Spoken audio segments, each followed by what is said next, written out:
This video will demonstrate the sample savings plan in Financial Mappers. Screenshots may vary depending on which Financial Mappers product you are using. To commence, you should go to the starting position. It is most important to identify whether this is a single or joint plan. If you are planning for a couple and you don't select joint, then you will not be able to assign salaries, assets and loans to different people or nominate when the account is owned jointly. Enter your current salary, and if you wish, you can include personal assets, but these are not imported into the plan. For this demonstration, we're just going to make a budget of one annual amount of $50,000. However, it is recommended that you take the time to make a detailed budget. Milestones are lifestyle events such as taking a gap year or planning a major purchase such as buying an investment property. The transaction account is like a checking account. Click on the information icon to find out more. In Financial Mappers, all personal and living expenses transact through the budget, and all investment, home ownership and superannuation accounts transact through the transaction account. In this example, John owns a home and has a 20-year home loan. He has no investment properties. There are three types of cash accounts, but sometimes, if you want to keep things simple, leave all your interest-earning assets in the transaction account. Currently, there are no shares or managed funds. If you have any personal loans or credit card debt, this should be entered. This is considered a personal expense and is paid by the budget. In the retirement assets, you can enter your superannuation. If you have a self-managed superannuation fund, then you will have to enter it manually into the plan. This account is a two-step process. First, you must enter the details of all your superannuation accounts if you have more than one. Then you must save that information and then select which account will receive your employer contributions. With insurance, you can enter any life and/or TPD together with trauma and income protection. Note you must nominate the age for the period of insurance. Unlike other values, these are not indexed. The last section is the most important, as you have to nominate how much of your salary you plan to spend each month on additional home or investment loan payments, plus any other amount you want to save for investments including personal superannuation contributions. The program will automatically add this to the amount of the cost of loan payments net of any rent which has been accounted for. This is an approximation as you have not entered detailed information about the investment returns for your real estate.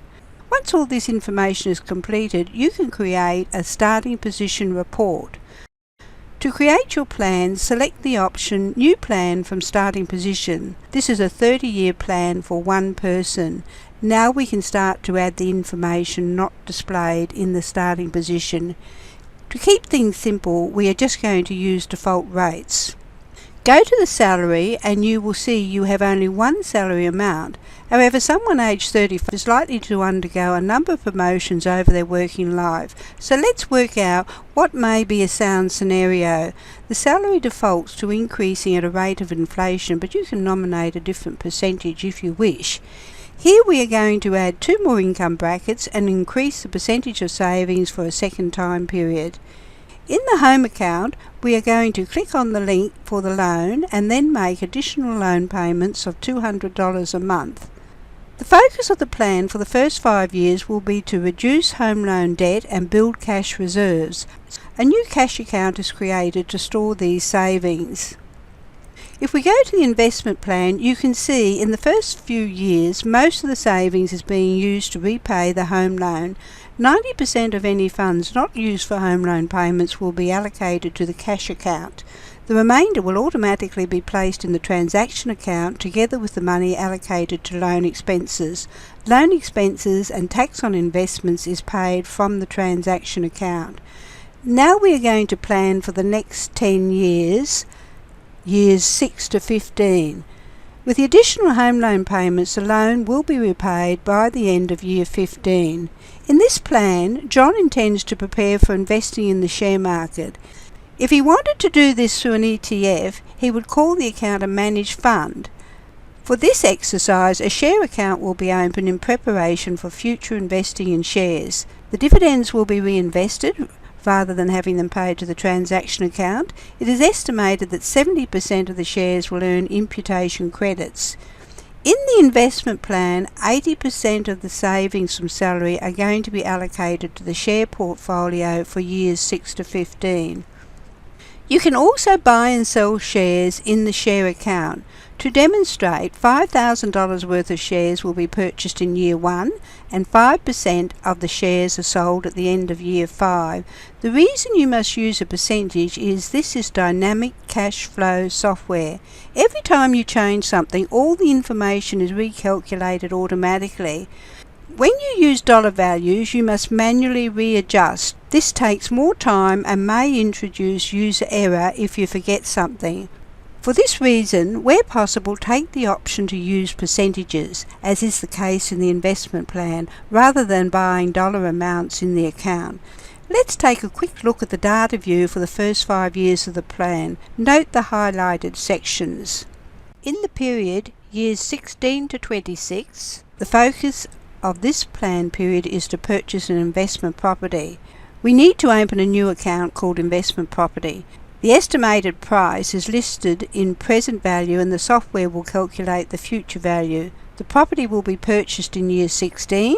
As the home loan will be repaid, no deposit is entered, as they figure there will be sufficient equity with the combined values of the home and the new property.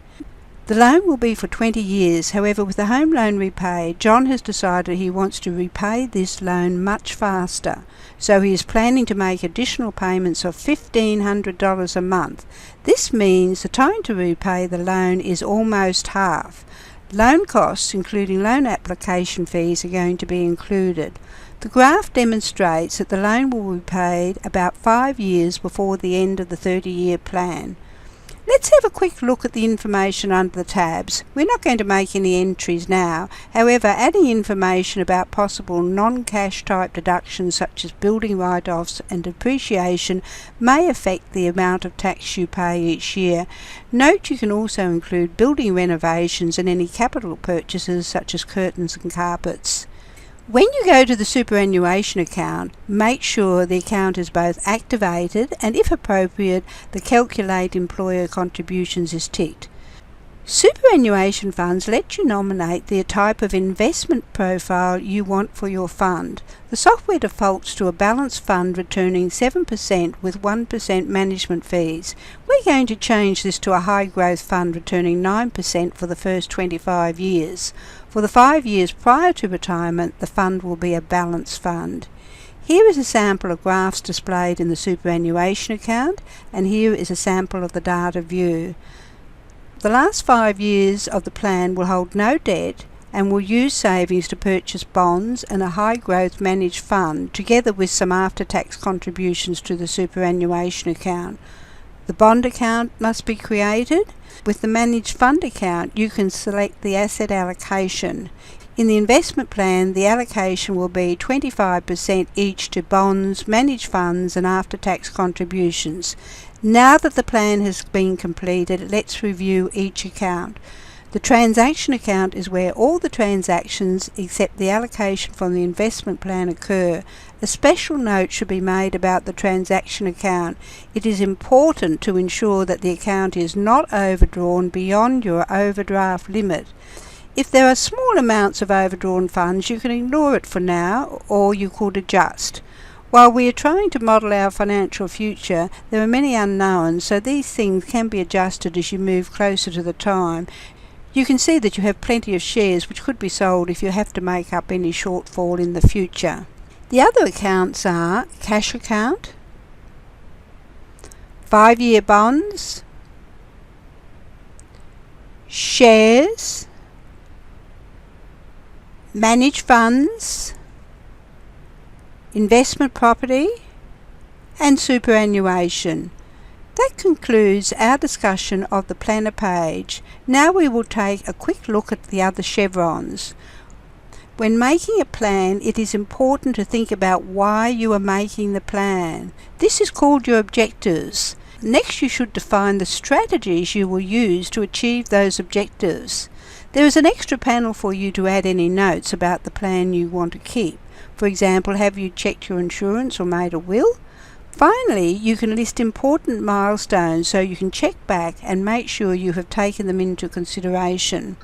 Setting yourself financial targets is important. You can have up to 3 time periods. When getting started, you may want to keep it simple and start with a target for just the first 5 or 10 years, depending on the length of the plan.